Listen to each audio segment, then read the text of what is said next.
सर्व विरोधक एकत्र येत आहेत आणि मोर्चा करतायत निवडणूक आयोगाच्या निर्णयावर. असं आहे, मी यापूर्वी देखील सांगितलं की हे कव्हर फायरिंग आहे.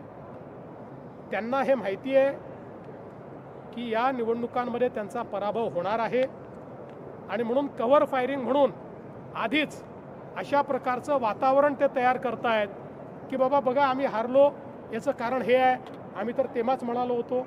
मी पुन्हा एकदा सांगतो, मतदार याद्यांच्या संदर्भात आम्ही पण वारंवार भूमिका मांडलेली आहे.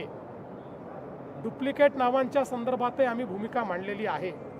महत्त्वाचं काय आहे, तुम्ही हे दाखवलं पाहिजे की डुप्लिकेट नावांमुळे इथेही वोट झालेला आहे आणि इथेही वोट झालेला आहे, असं जर तुम्ही दाखवू शकलात तर खऱ्या अर्थानं तुम्ही जे आरोप करताय ते आरोप सत्य होतील.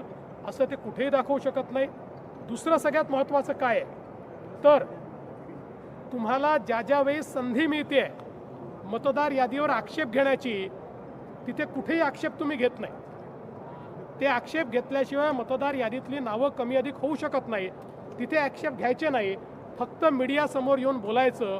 याचाच अर्थ तुम्ही सिरियस नाही आहात. तुम्हाला फक्त कव्हर फायरिंग करायचं आहे. मतदार यादीच्या संदर्भात आता जो काही इलेक्शन कमिशनने निर्णय घेतलेला आहे कॉम्प्रिहेन्सिव्ह रिव्हिजनचा, त्यालाही यांनी विरोध केला. आमचं त्याला समर्थन आहे.